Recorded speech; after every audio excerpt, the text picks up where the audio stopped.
다들 안녕하세요. 프로토 91회차 토신 정보방 환급 인증합니다. 당첨금은 세후 금액인 거 알고 계시죠?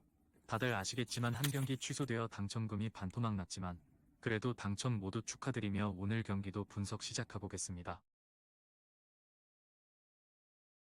금일 첫 번째 경기 에스파뇰 대 오사수나 분석 시작해보겠습니다.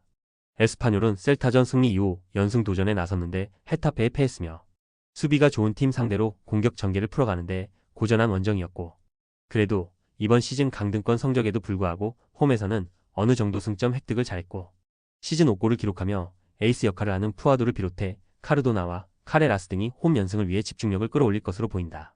오사수나는 레알전을 시작으로 4경기 연속 승리가 없으며 그래도 비아레알과 세비야 등 쉽지 않은 팀 상대로 승점 1점 경기를 하며 여전히 유럽 대항전 진출이 가능한 순위를 유지 중이며, 단 좋았던 분위기가 다소 무너졌기에 하위권팀 원정에서 승리가 필요하다. 이 경기는 팀의 주포로 득점왕을 노리는 안테 부디미르를 비롯해 가르시아와 무뇨즈 등이 공격적으로 골을 노릴 것이다. 접전을 본다. 오사수나는 오로즈와 루카스 토로 등 공수 밸런스가 좋은 중앙 자원들이 경기 내내 라인을 내리지 않고 부디미르에게 기회를 만들어주려 할 것이다. 그러나 홈팀인 에스파뇰이 쉽게 상대에게 무너지지 않을 수 있고 중원의 수비 보호 기복이 있긴 하지만 카브레라와 고메스 등 최종 수비가 상대 공격수의 침투를 안정적으로 저지할 에스파뇰이 승점 1점을 챙길 것이다. 금일 두 번째 경기 칼리아리 칼초 대 아탈란타 분석 시작해보겠습니다. 칼리아리는 피오렌티나 원정에서 패하며 최근에 좋았던 흐름을 이어가지 못했으며 예리 미나와 자파, 아담 등 최종 수비가 상대의 공세를 잘 저지했는데 기대했던 골이 터지지 않았고, 그래도 코모와 베네치아 등 강등권 팀들에 비해 안정적인 경기력을 보여주며 나름 중위권에서 버티고 있고, 이 경기는 리그 1위 팀을 상대하기에 홈이지만 실점을 피하는 수비 위주의 운영을 할 것이다. 아탈란타는 주중 챔스 홈 경기에서 디펜딩 챔피언인 레알에 패하며 길게 이어왔던 연승이 끝났고, 선제골 허용 이후에 케텔라에르의 동점골이 나왔고 루크먼이 추격하는 골을 터뜨렸는데 동점골이 나오지 않았고, 그래도 레알 상대로 슈팅 시도를 2배 이상 가져가는 등 최근에 좋은 경기력을 유감없이 뽐냈다. 리그에서는 지난 라운드 난적 밀란을 잡으며 세리에 1위로 올라서기도 했다. 아탈란타의 승리를 본다. 칼리아리가 템백을 가동하며 아탈란타전 승점을 노릴 것이다. 그러나 엄청난 페이스로 질주 중인 아탈란타를 90분 내내 막아내긴 어렵고 주중 일정이 있긴 했지만 홈 일정을 소화했기에 이동으로 인한 피로도가 덜할 것이고, 레테기와 루크먼이 상대 수비를 몰아칠 아탈란타가 승리하고 세리에 선두를 지킬 것이다. 금일 세 번째 경기 아우크스부르크 대 레버쿠젠 분석 시작해보겠습니다.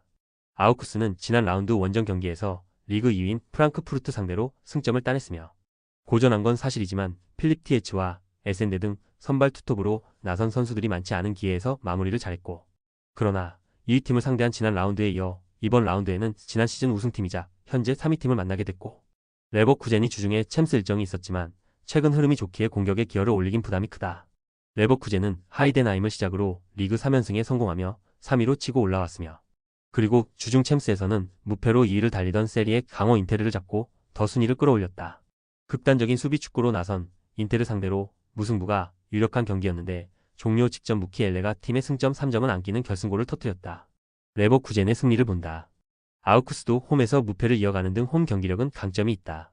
보니페이스와 패트릭 시크 등 스트라이커 자원이 부상 중인 레버쿠젠 상대로 물러서지 않을 것이며, 그러나 비르츠와 텔라, 프림퐁 등이 측면 돌파로 홈팀 수비를 공략할 레버쿠젠이 연승을 이어갈 것으로 보인다. 금일 네 번째 경기 마인츠 대 바이에른 뮌헨 분석 시작해보겠습니다. 마인츠는 볼프스에 패하며 연승 행진이 3경기에서 멈췄으며 도르트문트르전을 시작으로 쉽지 않은 팀들을 연파했었는데 볼프스를 넘지 못했고, 그래도 풀타임을 소화한 이재성이 다시 도움으로 공격 포인트를 기록하며 버크하트를 지원했고 네벨의 문전 앞 마무리가 좋았고, 최근 홈에서 패배를 잊었기에 뮌헨 상대로도 적극적인 공세로 승리에 도전할 것이다. 뮌헨은 데어클라시커 무승부 이후 하이덴하임을 잡고 1위를 유지했으며 프랑크푸르트와 레버쿠젠 등의 추격이 있긴 하지만 시즌 무패를 이어가는 팀이며, 또 주중 샤크타르 원정에서 5골을 터뜨리며 대승하기도 했다. 골키퍼인 노니아와 주전 스트라이커인 케인이 부상 중이지만 뮬러가 베테랑으로 팀을 잘 이끌고 있고 무시알라와 올리세 등 이선 공격수들의 화력이 대단하다. 뮌헨의 승리를 본다. 마인츠가 좋은 최근을 보내고 있지만 뮌헨 상대로는 원하는 경기를 하기 어렵다. 특히 케인의 이탈에도 올리세와 사네, 마티스텔과 무시알라 등 해결할 선수가 즐비한 뮌헨이며, 마인츠가 홈의 이점을 활용하려 하겠지만 킴미히와 파블로비치가 중원에서 우위를 점하며 경기의 주도권을 줄 것이고, 사네와 무시알라가 상대 수비를 무너뜨릴 움직임을 가져갈 미넨이 승리할 것이다. 금일 5번째 경기 메넨글라트 바흐 대 홀슈타인 분석 시작해보겠습니다. 글라드바흐는 지난 라운드에서 도르트문트 상대로 좋은 경기를 했지만 승점 3점 추가에는 실패했으며 그래도 선제골을 허용한 경기에서 슈테거의 동점골이 나왔고 남은 시간을 압도하는 모습을 보였고 벤치 스트라이커인 치방카라가 퇴장당하며 이 경기에 빠지는 점은 아쉽지만 은고우모와 오노라 등 그의 공백을 대신할 선수들은 차고 넘친다. 홀슈타인은 하락세의 라이프치히 상대로 홈에서 공격에 기여를 올리며 임했지만 승점 추가에 실패했으며 크누센과 램버그 등 3선에 나선 미드필더들이 안정적으로 경기를 운영했지만 시즌 초반 이후 개점 휴업에 들어간 마치노가 좋은 기회를 날린 것이 결정적이었다. 그로 인해 연패가 4경기째로 늘어났고 이번 일정에는 연패 탈출을 위해 전력을 다해야 한다. 글라드바흐의 승리를 본다. 홀슈타인은 그나마 4골을 기록한 마치노 슈토를 제외하면 최전방과 측면을 오가며 상대 수비에 부담을 줄 공격 자원이 없다. 양발과 헤더의 몸통까지 이용할 수 있는 특급 스트라이커 클레인디 엔스트가 경기 내내 상대 수비를 공략할 것이고 플레와 슈테거가 주포를 지원할 글라드바흐 상대로 어려운 경기가 예상된다. 금일 6번째 경기 유니온 베를린 대 VfL 보움 분석 시작해보겠습니다. 우니온은 미넨 원정 패배 이후 나선 5경기에서 승점 1점 추가에 그치며 12위까지 추락했으며 지난 시즌 성적이 좋지 않았기에 이번 시즌 목표를 유럽 대항전 복귀로 정하고 초반 안정적인 순위권을 유지했는데 불안한 상황이기 때문에 최하위 팀을 홈에서 만나는 이번 라운드 승리가 간절하고 케디라와 세페르 등 중원이 공격적으로 라인을 올리며 공격을 주도할 것이고 정우영과 스코우 등이 측면 돌파로 기회를 볼 것이다.